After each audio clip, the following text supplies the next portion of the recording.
Good morning.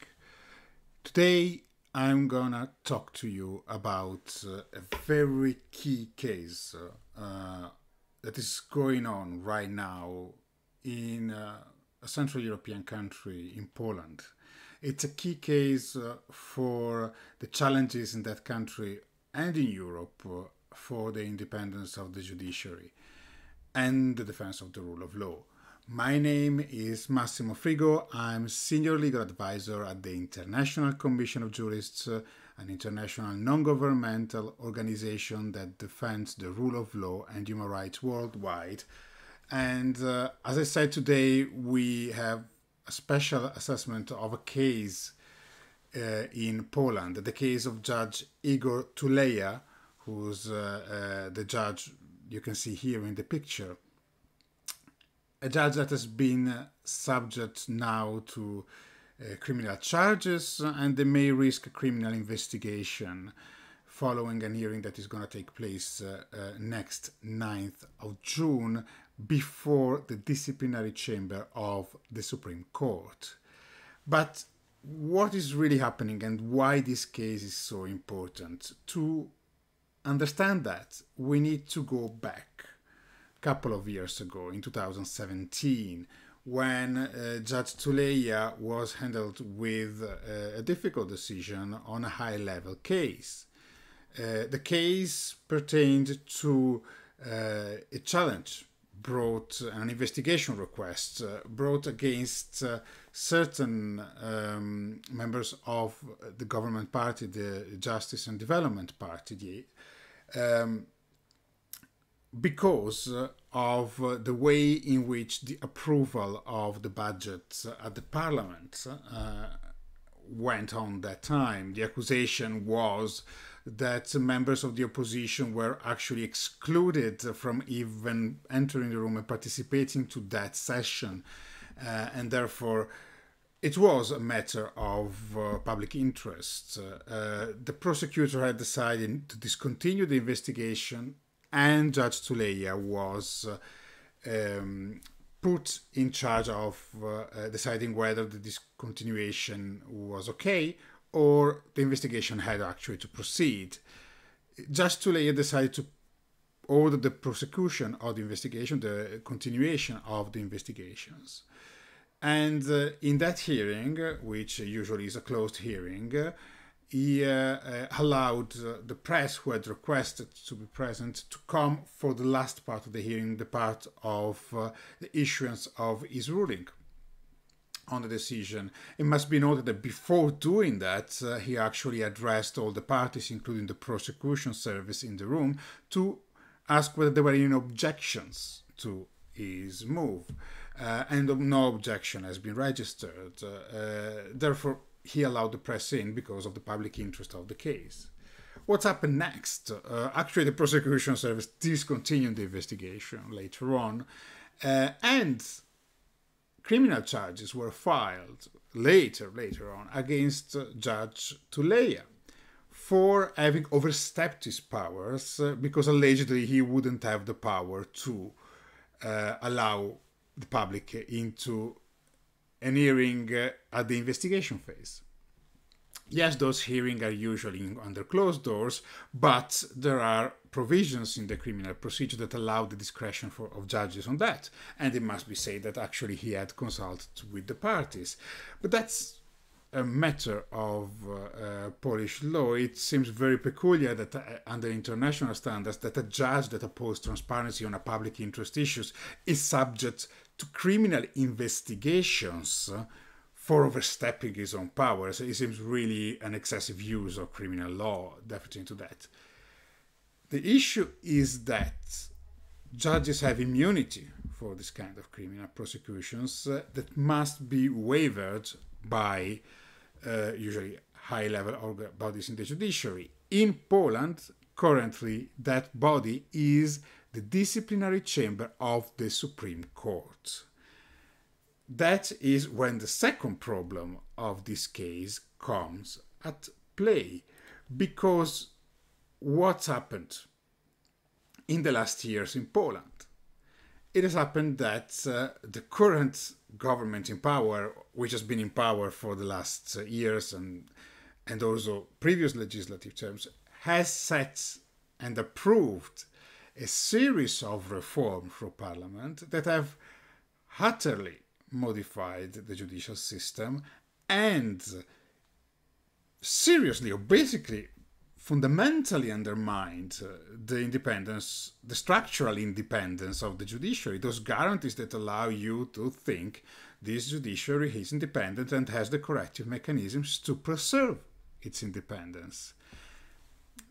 These reforms have made the self-governance body of the judiciary, the National Judicial Council, having member appointed only by parliament and government, so by the political bodies, and not anymore by judges themselves. Across the world, at least, the standard is that a majority must be appointed by judges themselves, or at the very least half of it. This has increased or fundamentally created a control of executive and legislative power over this body. Then the Supreme Court was added with a disciplinary chamber and an extraordinary cases chambers that's being formed after the council reform was filled with judges appointed by this new council. And the last reform, which was at the end of last year and the beginning of this one, the so-called Muzzle Act, gave to this body the competence to decide on disciplinary proceedings of many more judges and also on request of immunity. So we can see a progression of control of the body of governance, a passage to the creation of the disciplinary mechanisms and the bodies of control over the individual judges, and then even the competence to this body. This is highly problematic because it doesn't give the trust to the body that is going to assess the immunity of Judge Tuleya on Tuesday. And Judge Tuleya case is the apex of many, many disciplinary cases which are brought against judges in Poland in these months. So what is the situation now? The problem is that, legally speaking, this disciplinary chamber and all these reforms have been challenged before the apex court of the European Union, the Court of Justice of the European Union, which has already delivered a series of judgments challenging certain parts of this reform and their compliance with EU law.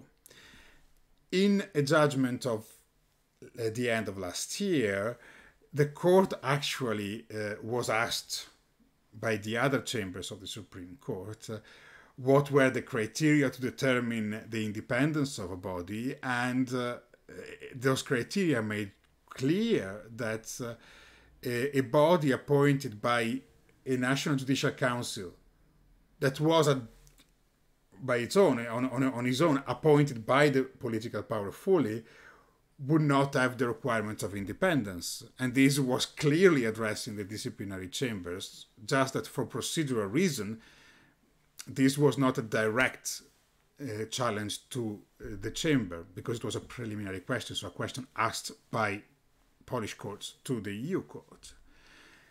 A case of infringement has been started by the Commission against Poland on this point, and the Court of Justice on the 8th of April issued an interim order ordering Poland to basically freeze the operation of this chamber while it was taking a decision on the case. So we have a disciplinary chamber that at the moment is at best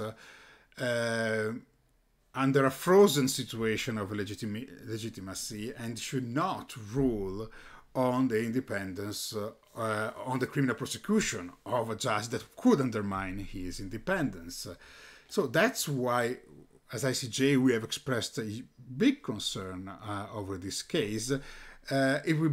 It is fundamental that actually the criminal charges be dropped altogether, because the action of Judge Tuleya should never get to a level of criminal prosecution at all, and we're upholding principles of transparency. And it's not possible that is the disciplinary chamber itself going to decide to this issue because of the critical issues that are under litigation right now at the European Union level, whose law has primacy over national law, on the competence of this chamber and the independence of this chamber. So right now, we have a body whose legitimacy is frozen, trying to decide on the immunity of a judge from criminal prosecution. A judge may be criminally prosecuted to allow transparency in a public interest case by the decision of a body that currently is under scrutiny for possible lack of independence, and according to our assessment actually does not satisfy those requirements. So we have issued these statements that you can find below this video together with other sources, cases of the Court of Justice, to assess yourself the situation. Imagine if you would feel in your country that a court will allow this level of infiltration from political authorities. So for us, it is fundamental that the charges be dropped. This case is key. Everyone should pay attention to this case. Everyone should pay attention, and the ICJ is going to continue monitoring this case. We're going to continue looking after the Tuleya case, because this is one of the topical cases that it will be a blueprint, will be actually something that will tell us how is going to evolve the rule of law system in Poland. And it's one of the indicators now of the serious gravity of the undermining of the rule of law in Poland. We need judges like Tuleya not to be prosecuted, not to be subject to disciplinary proceedings, and we need to have rule of law reforms back. And we need to have those reforms to be in light of international and EU standards of judicial independence. This is now become a European problem. This is going to influence how in our own, in all European Union member states, independence is executed, perceived, implemented, and in the end it goes down to every EU citizen and every person present in the EU capacity to trust the independence of the judges who are going to decide for their case. So let's continue watch and monitor the case of Igor Tuleya. We will not stop looking at the issues of rule of law in Poland. Thank you for following us. If you have questions, put them in your comments. Follow and click on the channels, and we will be back with other news and updates. Thank you very much, and please stay attentive to the rule of law in your countries and in every countries. Goodbye.